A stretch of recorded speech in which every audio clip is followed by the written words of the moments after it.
क्या आपको पता है कि नर और मादा मधुमक्खी संभोग कैसे और कहां पर करते हैं? और संभोग के बाद नर मधुमक्खी क्यों मर जाती है? और क्या आपको पता है मधुमक्खी अगर आपके प्राइवेट पार्ट पर काट लेती है तो क्या होता है? क्या आपको पता है कि मधुमक्खी के बड़े से झुंड में एक ही रानी होती है और वो सभी मधुमक्खी से आकार और ताकत में भी सबसे बड़ी होती है और उन्हीं के इशारे पर ही सभी मधुमक्खियां काम करती है। क्या आपको पता है कि इन मधुमक्खियों का जन्म कैसे होता है? और आज हम आपको ये भी बताने वाले हैं कि अगर आपके घर या गार्डन में मधुमक्खी ने छत्ता लगा दिया है तो उन्हें कैसे भगाए। ये सब सवालों के जवाब हम आज की वीडियो में आपको बताने वाले हैं, इसलिए इस वीडियो को अंत तक जरूर देखना। मधुमक्खी दुनिया के सबसे खतरनाक कीड़ों में से एक है, लेकिन ये जितने खतरनाक होते हैं उतने ही मेहनती भी होते हैं। खतरनाक इसलिए कि इनके पास नुकीले डंक होते हैं और अगर इसने अपना डंक किसी इंसान को मारा तो उसे भयानक दर्द होता है। और मेहनती इसलिए कि जैसा हम सभी जानते हैं कि ये मधुमक्खियां मीठा और स्वादिष्ट सेहत बनाने के लिए जानी जाती है, जिसके लिए ये काफी मेहनत करती है। ये मधुमक्खियां विभिन्न प्रकार के फूलों का रस पीकर एक स्वादिष्ट शहद का निर्माण करती है। आपको जानकर हैरानी होगी कि ये मधुमक्खियां हर साल लगभग 150 किलोग्राम शहद का निर्माण करती है। और अगर बात करें इनके परिवार की तो इनके एक छत्ते में लगभग 20,000 से 50,000 मधुमक्खियां रहती है, जिसमें 500 से 600 नर मधुमक्खी होती है और इस छत्ते में सिर्फ एक ही रानी होती है जो इनसे आकार और ताकत में बड़ी होती है और इसीलिए ये इन सब मधुमक्खियों पर राज करती है। जी हाँ दोस्तों, इस छत्ते में नर और रानी मधुमक्खी को छोड़कर सभी मधुमक्खियां वर्कर्स होती है जो रानी के आदेश का पालन करती है। दोस्तों, इस प्रक्रिया में सबसे पहले नर और रानी मधुमक्खी का मिलन होता है, जैसा कि आप देख सकते हैं, और इनका यह मिलन कुछ मिनटों का ही होता है, जिसमें नर मधुमक्खी मादा के ऊपर बार बार गिरने के बाद फिर से चढ़ती हुई आपको दिखाई देती है। तो दोस्तों, जैसे ही इनके मिलन की प्रक्रिया पूरी हो जाती है उसके कुछ दिनों बाद ही रानी अंडे देने की अवस्था में आ जाती है। दोस्तों, आपको जानकर हैरानी होगी कि रानी मधुमक्खी एक बार में लगभग 2 से 3,000 अंडे देने में सक्षम होती है। जी हाँ दोस्तों, ये मधुमक्खी छत्ते में एक खंड में एक अंडे देती है, जिसके बाद इन अंडों की देखभाल वर्कर्स मधुमक्खियां करती है। लेकिन दोस्तों, इन अंडों की भी एक अजब कहानी होती है जिसे जानकर आप भी हैरान रह जाएंगे। ये मधुमक्खी 2 तरह के अंडे देती है, एक फर्टिलाइज और दूसरा अनफर्टिलाइज। अगर फर्टिलाइजर अंडे की बात करें तो इस अंडे से रानी मधुमक्खी और मादा वर्कर्स मधुमक्खी का जन्म होता है। अगर बात करें रानी मधुमक्खी की तो उसे रानी मधुमक्खी इसलिए कहा जाता है क्योंकि ये रिप्रोड्यूस करने में सक्षम होती है, यानी ये अंडे देने में सक्षम होती है, जिससे दूसरे मधुमक्खियों का जन्म होता है। और अगर बात करें मादा वर्कर्स मधुमक्खियों की तो इन्हें वर्कर्स मधुमक्खी इसलिए कहा जाता है क्योंकि इनमें रिप्रोड्यूस करने की क्षमता नहीं होती, यानी कि ये अंडे नहीं दे सकते।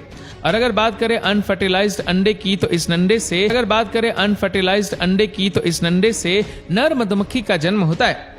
दोस्तों, जैसे ही इनके अंडे 3 दिनों के हो जाते हैं उसके बाद ये लार्वा में बदल जाते हैं और जैसे ही ये लार्वा में बदल जाते हैं उसके बाद ये वर्कर्स मधुमक्खियां इन्हें स्पेशल जेली खिलानी शुरू कर देती है, जिससे इनका विकास तेजी से बढ़ने लगता है।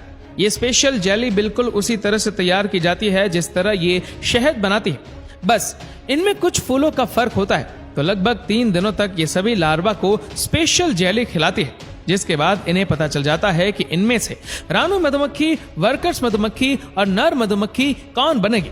तो जैसे ही इन्हें इस चीज का पता चल जाता है उसके बाद ये सिर्फ रानी मधुमक्खी बनने वाले लार्वा को ही स्पेशल जेली खिलाती है, जिससे उसका विकास तेजी से हो सके और मादा वर्कर मधुमक्खी और नर मधुमक्खी को ये अपना शहद ही खिलाती है।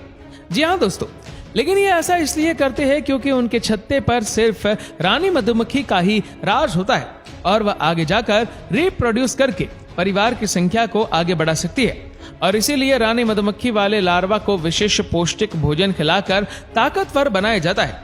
तो जैसे ही इन लार्वा को 6 दिन पूरे हो जाते हैं उसके बाद इन खंडों को मोम की परत से बंद कर दिया जाता है, जिसके बाद लार्वा अंदर से पूपा बनाना शुरू करते हैं, जैसा कि आप इस वीडियो में देख सकते हैं। और लगभग 16 दिनों बाद रानी मधुमक्खी मूंग की परत को तोड़कर बाहर आती है, जैसा कि आप यहाँ देख सकते हैं। और इस तरह रानी मधुमक्खी का जन्म होता है और लगभग 22 दिनों के बाद वर्कर्स मधुमक्खी का जन्म होता है और 24 दिनों बाद नर मधुमक्खी का भी जन्म हो जाता है, जिसके बाद ये कुछ ही दिनों में मिलन के लिए तैयार हो जाते हैं और फिर से मिलन कर ये अपने जीवन चक्र की प्रक्रिया को शुरू करते हैं।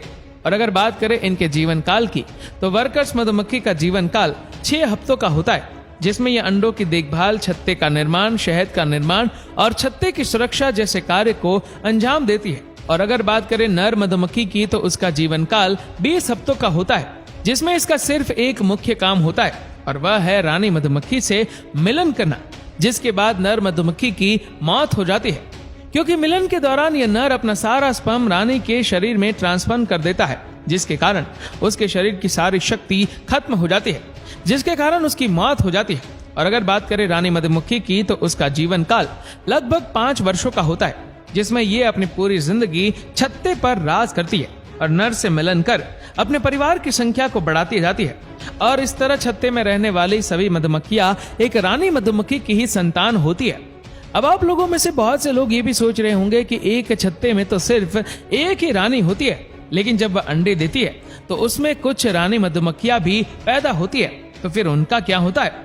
तो आपको बता दूं कि जैसे ही छत्तों में दूसरी रानियों का जन्म हो जाता है, उसके बाद वह रानियां एक एक करके छत्ते को छोड़कर चली जाती है और उसके साथ कुछ वर्कर्स और नर मधुमक्खियां भी चली जाती है, जिसके बाद वह सभी कहीं दूर अलग अपना छत्ता बनाकर वहां मिलन कर अपना परिवार आगे बढ़ाती है। अब बात करते हैं मधुमक्खियों के छत्ते के बारे में। कई बार ऐसा होता है कि आप कुछ दिनों के लिए घर से बाहर जाते हैं और वापसी में देखते हैं कि घर में मधुमक्खियों ने छत्ता लगा दिया है। और कई बार आपके घर में रहते हुए भी मधुमक्खियां अपना छत्ता लगा लेती है, जो आपके लिए मुसीबत का सबब बन सकता है, क्योंकि मधुमक्खियां काफी खतरनाक होती है।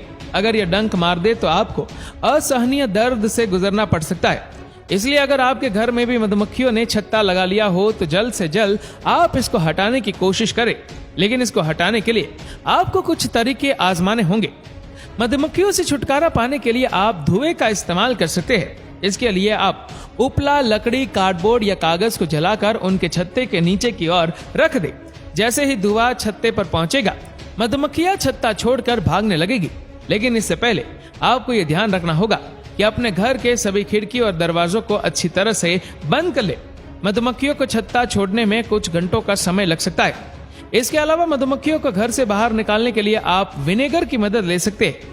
इसके लिए आप किसी स्प्रे बोतल में आधा विनेगर और आधा पानी मिला ले, फिर दूर से इस मिश्रण का छिड़काव मधुमक्खियों के छत्ते पर कर दे। इससे मधुमक्खियां छत्ता छोड़कर भाग जाएगी। दालचीनी का उपयोग भी आप मधुमक्खियों को भगाने के लिए कर सकते हैं। इसके लिए आप दालचीनी को किसी कागज या बर्तन में जलाकर मधुमक्खियों को छत्ते के नीचे रख दे। मधुमक्खियां दालचीनी की गंध पसंद नहीं करती है, इसलिए जब इसका धुआं छत्ते पर पहुंचेगा तो मधुमक्खियां अपने आप भाग जाएंगी। इसके लिए आप दालचीनी का पाउडर भी छत्ते पर छिड़क सकते हैं, या फिर पानी में दालचीनी का पाउडर घोलकर इसको भी छत्ते पर स्प्रे कर सकते हैं। दोस्तों, हर बार हम आपको रहस्य से जुड़े वीडियो ही दिखाते आए हैं, लेकिन आज हमने आपको कुछ नया दिखाने का प्रयास किया है। इसलिए मधुमक्खी का ये वीडियो आपको कैसा लगा हमें नीचे कमेंट करके जरूर बताएगा। और इस वीडियो को आप अपने तक सीमित ना रखें, आप इसे शेयर करें फेसबुक पर, व्हाट्सएप पर, यूट्यूब पर। और ऐसे ही और भी इंटरेस्टिंग वीडियोस को यूट्यूब पर देखने के लिए नीचे कमेंट सेक्शन में लिंक दी गई है, जिसके ऊपर क्लिक करके हमारे चैनल को आप सब्सक्राइब करें और बेल आइकन दबाएं, ताकि हमारे हर लेटेस्ट वीडियो की अपडेट आपको मिलती रहे सबसे पहले। और आप हमारे फेसबुक पेज को फॉलो करना मत भूलना। धन्यवाद।